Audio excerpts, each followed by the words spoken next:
Hello. Tonight I'll be looking at the songs of experience which complement the songs of innocence. Blake once said, "Without contraries there is no progression," and it's clear that the two sequences were part of a single scheme, like a painting with light and shade. When he published both collections together, he entitled the volume Songs of Innocence and Experience, Two Contrary States of the Human Soul.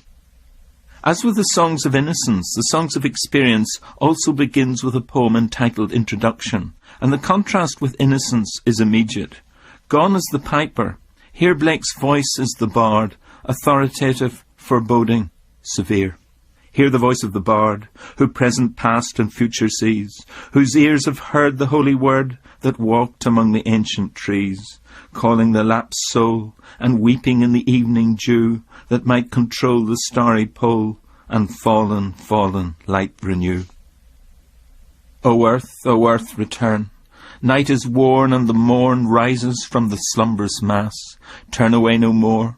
Why wilt thou turn away? The starry floor, the watery shore, is given thee till the break of day. This is Blake conjuring the spirit of the ancient bard and invoking the slumberous masses. The bard addresses the fallen and sinful earth, pleading with it to return to grace, the starry shore. Blake was writing at a time of great political turbulence. The War of Independence in America and the Revolution in France had created high hopes that tyranny was about to be overthrown, at least if you were a Republican like Blake. But it also created fear and uncertainty. That's echoed in this introductory poem, which has a mood of darkness and of premonition. The title Songs of Experience warns us to expect more bracing and challenging material than in Songs of Innocence. But Blake uses the same lyrical format. Each poem is short lines and simple rhythms and rhymes, like a plain old rustic ballad. So here he creates a tension between form and substance. The starry floor, the watery shore, is given thee till the break of day. Blake famously met his beloved wife Catherine Boucher when he went to stay with relatives of his father's in Battersea. He was recovering from a difficult love affair with a girl who allowed him to keep company with her, but refused to marry him. When he complained about her seeing other men, she turned to him and said, "Are you a fool?" And later in life Blake would say, "That cured me of jealousy." Full of heartache, he recounted stories of the painful love to Catherine, walking in the fields around Battersea. And when she expressed her sympathy, he asked her, "Do you pity me?" "Yes, indeed I do." "Then I love you," he said. Later in the collection, Blake includes My Pretty Rose Tree, a poem about jealousy, and I think he sees it as a measure of pain in life's experience. "A flower was offered to me, such a flower as May never bore, but I said, I've a pretty rose tree, and I passed the sweet flower o'er. Then I went to my pretty rose tree, to tend her by day and by night, but my rose turned away with jealousy, and her thorns were my only delight." It's as if a man is saying to his wife, "I had the chance of having an affair, but I didn't take it," and rather than being relieved or grateful, the wife is angry with him. Blake understands the complexities of possessive love, even though his own marriage to Catherine was long-lasting and apparently harmonious. Catherine was illiterate when she met Blake, but with his help she learned to read, and she became an accomplished engraver in her own right. It can't have been easy living with a man who saw angels in trees and spent his entire life writing poems that hardly anyone bought. One of her few recorded comments is, "I have very little of Mr. Blake's company. He is always in paradise." I should think Blake would have approved of that remark.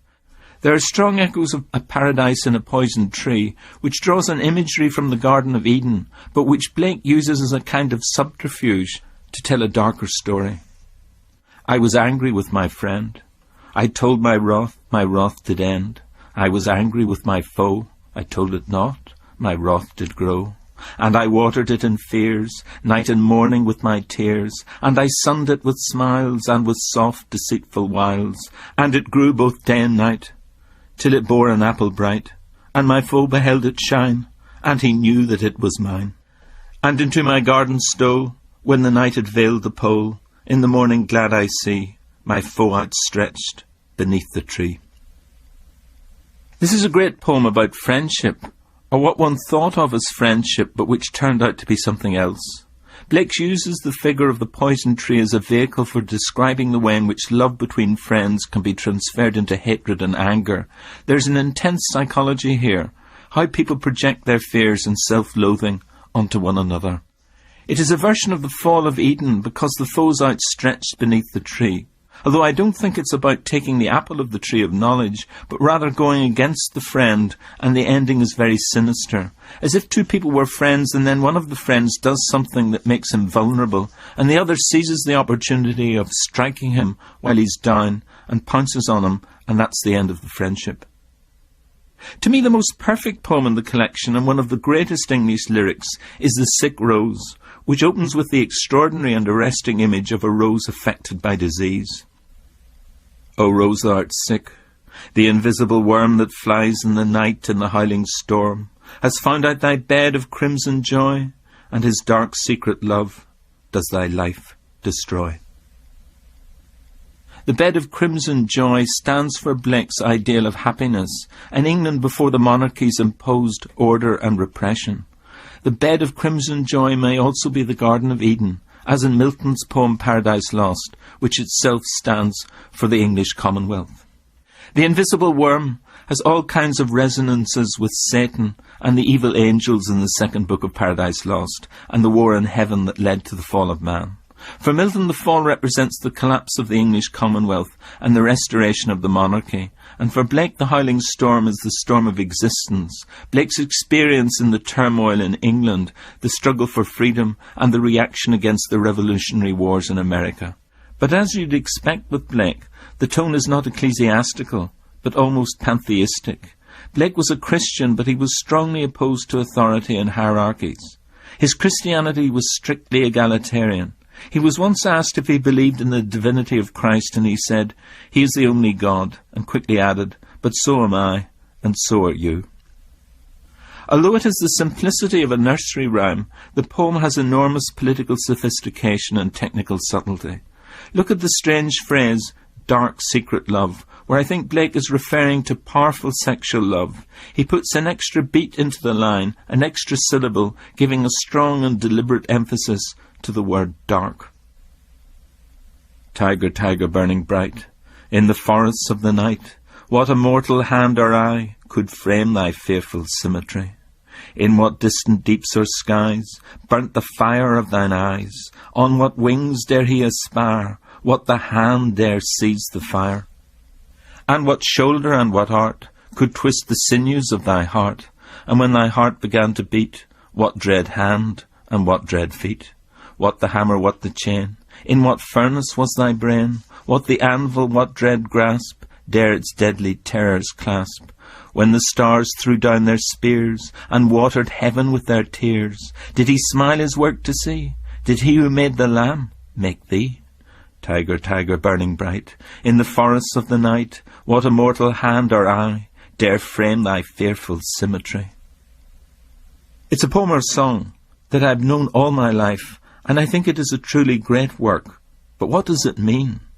David Erdman, a great authority on Blake, points out that in the 1790s the tiger was frequently used as an emblem of the revolutionary Paris mob. So this is a poem about revolution, about the god of wrath and the ungovernable passions of the mob.